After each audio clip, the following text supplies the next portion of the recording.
I think it was uncalled for na ginawa po ng CIDG na binalanda yung pagmumukha niya at pinabayaan pa yung komplena na pagmumurahin siya at insultuhin siya. Samantalang yung kanya pong kaso ay unjust vexation lamang. Si Marcos, binastos ng pulis. Tulfo, nagalit, nag-react si Tulfo. Ikaw Tulfo ha, halatang-halata ka na, Rapi Tulfo ha, hindi ka lang mahilig sa...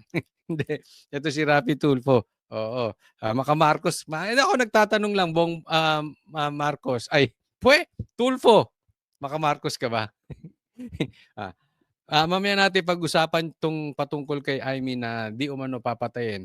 Dito po muna tayo sa pambabastos. Di umano ng isang pulis kay Marcos at nagalit si Tulfo. Pasok! New look ang nakakulong na vlogger na si Norman Mangusin o Francis Leo Marcos. Kaugnay niyan, si Senator Raffy Tulfo hindi nagustuhan ang press con kung saan inalipusta pa si Mangusin. Bakit daw nagpapa-press con pa kung ang kaso ay unjust vexation lang naman? Narito ang Frontline Report. New look. Parang banateros na to kalbo na nakakasombrero. Baka magagalit yung mga kasamahan nating banateros. Maraming kalbo sa banateros Pero buti ngayon balanse na tatlong ilan ba kami? 4 na may buhok tapos 3 kalbo. Pag-usapan natin ito Mula sa Camp Crame, ililipat sa kustudiya ng Bureau of Jail Management and Penology sa Parañaque si Norman Mangusing o mas kilala bilang Francis Leo Marcos. Ayan, para doon sa mga hindi nakakaalam, may maikling introduction lang po. Ito po si Francis Leo Marcos. Kung hindi nyo po siya kilala, hindi ko rin kilala. Hindi ba? Bakit natin i-discuss? Maiba naman tayo kasi tulungan natin sila dahil nililigaw nila yung usapin patungkol dito sa 18 ex-Marines. But seriously, kasi ilang araw na rin nating dinidiscuss yung halos 1 linggo ko na pong dinidiscuss yung ex-Marines. So unahin muna natin. Pero mamaya pag-uusapan din natin yung ex-Marines. At wag pong kakalimutan, mamaya lang sa SMNI, yung mga ex-Marines, mga 5 hanggang 10, bisita namin. I-interviewin namin. Kaya manood kayo at nyo lang, ilagay nyo yung mga tanong nyo ron at tatanong natin sa kanila. Okay, so ito si Francis Leo Marcos. Kapansin-pansin ang bago niyang look, tila nagpakalbo at hindi pa rin nakakapagpiyansa ng 120,000 pesos para sa kasong Ano kayang problema nito si Francis Leo Marcos? Ito po'y vlogger doon sa mga hindi nakakaalam. Actually, hindi ko naman to kilala. Kaya lang kasi maraming mga vloggers nakisawsaw na dito. Merong pabor, merong hindi pabor. Yung iba, o karamihan siguro, I think it's safe to say, nakikisawsaw lang. Dahil marami, kakampi mo man to si Francis Leo Marcos na ito o kalaban, pag blinag mo to, malakas ang views. Ako, hindi ko po blinag to. Once lang, nung hinuli siya, nagbigyan tayo ng komentaryo. At ngayon, bibigyan natin ng komentaryo kasi involved na yung senator. No? Pero sa totoo, wala akong pakialam dyan. Hindi naman yan na ayaw kong gamitin ng isang sitwasyon para lang magpataas ng views. No? Pero bibigyan natin ng komentaryo kasi may punto dito si Tulfo. just vexation. Sir, gusto ka? Sir, nakapag-bail ka? Mag-bail pa lang. Mag-bail pa lang. Ba't ka nag-decision magpag-upit, sir? Nulok si sir niya. Kaninang umaga, sumailalim siya sa medical quarantine sa BJMP Parañaque. Pagkatapos niyan ay saka pa lamang siya ililipat sa regular na selda. Ang paglipat ng kulungan ni Mangusin ay alinsunod sa utos ng korte para sa pagbasa ng sakdal sa Lunes. Hindi naman alam ng pulis kung bakit hindi pa nagpapiyansa ang vlogger. Unfortunately, for unknown reason, ay hindi siya nakapag-bail. Yun ang hindi ko talaga maintindihan. Kasi ang claim nito si Francis Leo Marcos, trilyonaryo, hindi milyon. Daig na ito, ha? Etong si Francis Leo Marcos, daig si Marcos. Or pareha sila. Kasi pareha silang trilyonaryo, Etong si Bongbong Marcos saka to si Francis Leo Marcos, magkamag-anak daw, sabi niya. Hindi ko alam kung ano na ang totoo. Pero, pambira ka, trilyonaryo ka, hindi ka man lang makapagpagupit ng maayos. Hindi ka man lang makapag piyansa. Dapat diyan automatic 'yan pagdating mo do'n piyansa ka na agad eh. Oo, hindi ka rin natimbrihan ng abogado mo. Dapat 'yun kung may alam mong warrant of arrest ka agad pinapiyansahan 'yun, 'di ba? Hindi ko rin alam kung ito si Francis Leo Marcos talagang ano lang gusto lang ding natitibi pero hindi naman siguro kasi talagang pinahiya siya dito. Either may problema sa documentation niya or wala siyang pangpiyansa. Nito lang Miyerkules nang arestuhin si Mangusin habang nag-aalmusal sa isang hotel sa Pasay. Naka-livestream pa nga siya ng hulihin. Hinarap pa noon si Mangusin sa media kung saan nagkaasaran pa sila ng complainant na si Mark Jason Warnaculahewa o mas kilala bilang Makagago. Totoo ang baho mo, tingnan sa personal. Tingnan nyo, nagkapahiyaan. Pinayagan naman itong mga pulis. Diba? I mean, ako wala akong kinakampihan dito. Wala akong Sabi ko nga sa inyo, kung may kasalanan itong si Francis Leo Marcos, ikulong. Padaanin sa proseso. Lahat naman alam nyo ang stand ko. Hindi ito dahil sa kinakampihan natin. No? Pero dito lumalabas, may punto si Tulfo. Bakit kailangan nyo pang ipahiya? Unjust vexation lang. Tapos, ito naman to si Makagago, parang gago rin. Binubulyawan mo ng binubulyawan, nakaposas. Di ba? Again, hindi ito pagtatanggol dito kay Mangusin, pero kahit si Makagago yung nakaposas, tapos bubulyawan mo ng bubulyawan, parang nag-aamo ka ng suntukan sa nakatali. Ano yun? Hindi ka naman siguro bakla. Di ba? So, bakit mo, kumbaga sa isang tao, tumba na, tinatadyakan mo pa. Di ba? Ngayon, kung may kasalanan, di kulong. Sabi ko nga, kung may electric chair lang, kung karapatan niyang, kung kailangan electric chair siya. Pero bakit hinayaan to ng pulis? Kasi po, ito'y away vlogger.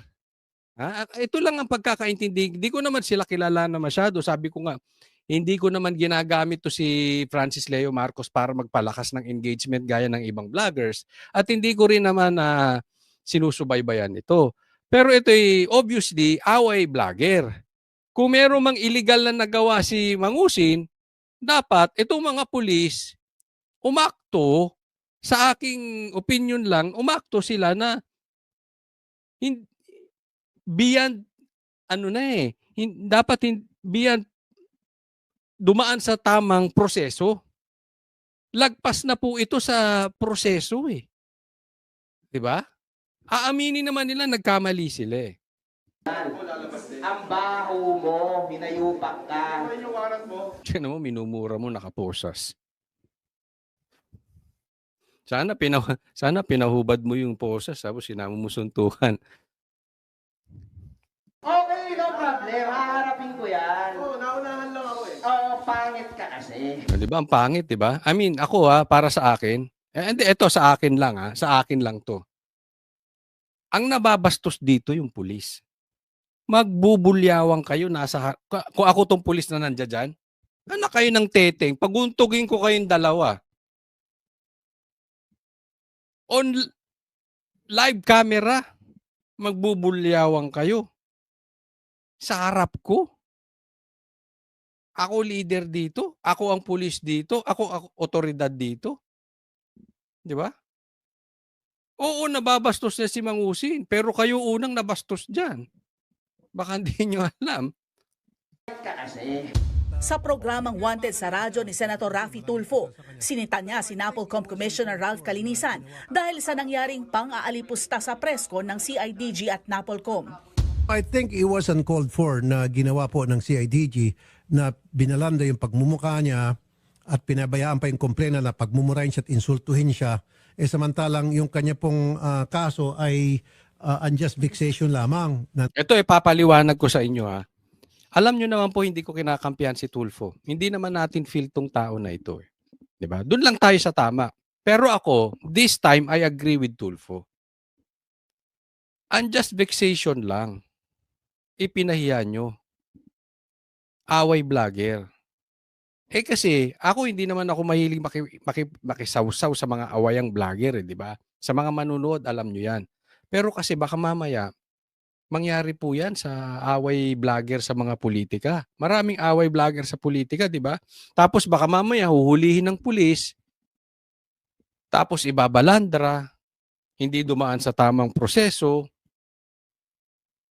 o pahiyaan na. Posible gamitin 'yan, lalong-lalo na pagkalaban ka ng gobyerno. Baka mamaya yang style na 'yan gawin sa mga Duterte vloggers, 'di ba? Hindi ito pinagtatanggol natin si Mangusin, pero pagka tiningnan po natin, alam niyo po yung konteksto nito? Ito yung nagsalita yung mga 18 ex-Marines. Tapos hinuli. Tapos nung pagkakahuli, binalandra. Sa madaling salita, yung araw na yon, walang balita ang media patungkol doon sa sinabi ng 18 Marines. Ang binalandra nilang balita, etong si Mangusin, etong si Marcos. Kaya sabi ko, posibleng may politika na naman dito. Pati si kinasuhan, si Argota, noong araw din na yun. Siyempre, pag ang kinasuhan mo, vloggers, maingay yan. May mga followers po yan eh. 'Di ba? So baka mamaya itong gobyerno natin ginamit to. Okay lang, parusahan nyo si Mangusing kung may kasalanan. Pero parang ginawang public trial.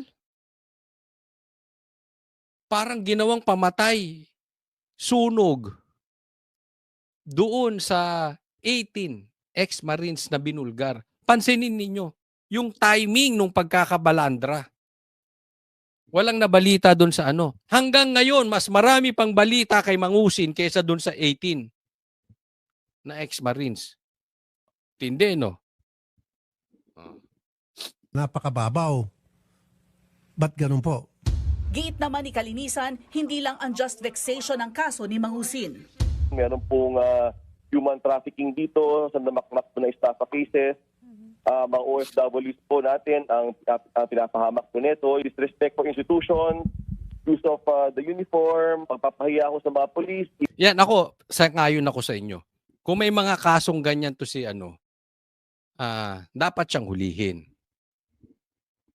Dapat siguro balandra.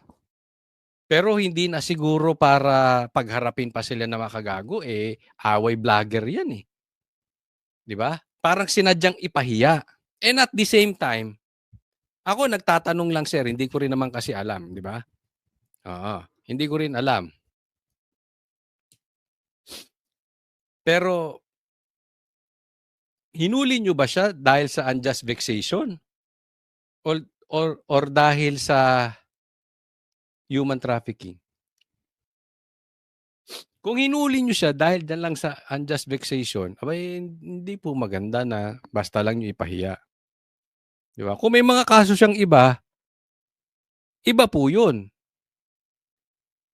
Unless hinuli nyo siya dahil sa unjust vexation and because of human trafficking, because of estafa, because lahat-lahat. Di ba? Hindi rin natin alam kung yung mga yan nakasampa na ang kaso. Anong punto natin? Tama ba yung ginawang binalandra pa? Hindi natin kine-question na inosente si Mangusin yung binalandra kasi alam mo bakit ko din i-discuss? Iniiwasan natin na magagamit itong mga ganitong klaseng bagay sa mga kalaban ng gobyerno. Di ba? Halimbawa, mamaya gamitin sa mga vloggers. Mamaya gamitin sa mga politiko. 'Di ba? Tapos sasabihin, si Mangusin nga binalandra namin. Porket politiko kayo, hindi ka namin ibabalandra. Porket ganito, porket ganito, porket ganito, porket ganito, 'di ba? Yun lang Ang tanong po kasi dito, justifiable ba yung papahiyain nyo yung isang may kaso? Kasi sa dami ng may kaso sa Pilipinas, ba't yan lang? 'Di ba? Yun ang tanong natin doon ba't yan lang? Hindi ba kayo nagtataka? Sa dami ng may kaso sa Pilipinas. na ganyan. Yung iba mas malala, hindi nyo naman binabalandra. Ano ba ang bang criteria nyo para ibalandra, ipahiya? Depende sa kaso. Excuse me. Depende sa personalidad. Pag sikat. Depende kung kalaban ng gobyerno. Sino magdi-decide na kailangan ibalandra? Kasi kailangan malinaw yan. Yan lang po ang ating punto. Hindi porket feel nyo or kayo'y kinalaban, ibabalandra nyo. Diba? Yun lang naman ang sa akin, sir. Hindi ko alam kung mali ako. Pero kailangan merong maliwanag na criteria yan. Ano ba ang dapat? Ano ba ang dahilan kung pwede natin ibalandra o hindi? Kasi kung dapat ibalandra yan, dapat lahat ibabalandra. At kung hindi ba dapat ibalandra sa ibang personalidad, hindi rin dapat ibalandra kung kanino man. Diba? Yun lang po ang atin. Kasi parang dito, lumalabas, pinahiya ng pulis si Marcos eh. Even NBI, even the LTO. Pero ang punto ni Tulfo, I was really disappointed and I think the taong bayan was shortchanged. Kung gusto ng PNP ng CIDG mag-press con, sana man lang sa medyo malilim-lalim naman. Sana man lang sa yung mga rape, kidnapping, bank Dito sang-ayon ako. O yung malalim-lalim naman. Parang naano dito robbery. Wag naman po yung unjust vexation. sa huli nagsorry rin ang hepe ng Napolcom. Tama po kayo, Sen. Rafi. Very point well taken. Totoo po, again, I repeat, I apologize siguro po for the PNP and for your sensibilities po, yung pong sakit po na nakita po ninyo dito. We will make the proper correction, Sen. Rafi. Ayun. Ako, ito naman nagustuhan ko dito, sir. Salud naman ako sa iyo dito. Nag-apologize siya. Okay. Okay na yon. Na alam na nila yung mali nila. So, siguro, hindi na nila uulitin. No? So, okay lang yon.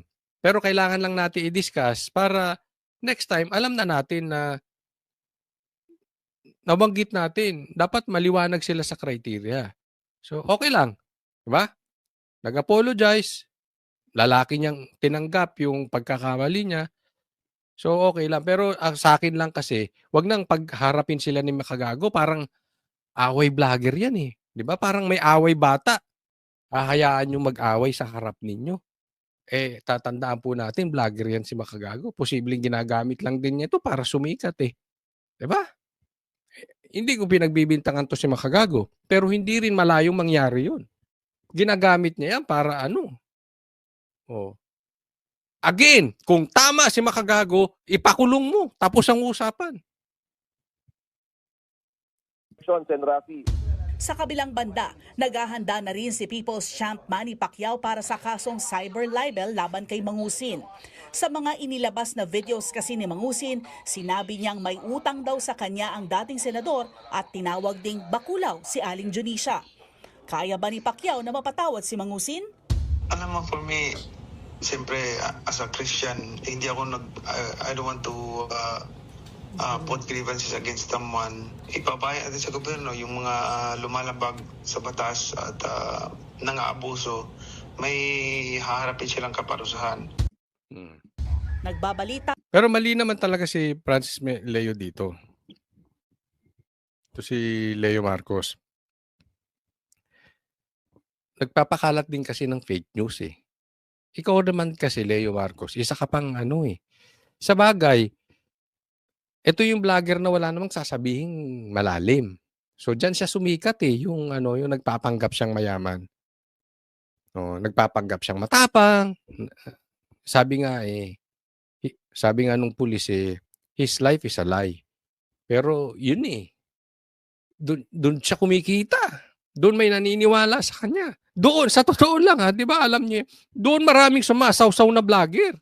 Di ba, mayroong nga tinawag na FLM vlogger before di ba? May mga ganun doon kumita. Kukunin nila yung vlog na ito. Kumita sila doon, no? Unawa naman natin yon. Siguro, dahil hindi nga arok nitong mama na to, yung sitwasyon, wala naman siya masabing may lalim. Di ganun na style niya. Kaya lang, wala. Kita mo, puro fake news ang pinagkakakalat. Trilyonaryong hindi makapagpiyansa. Anak ka ng tete.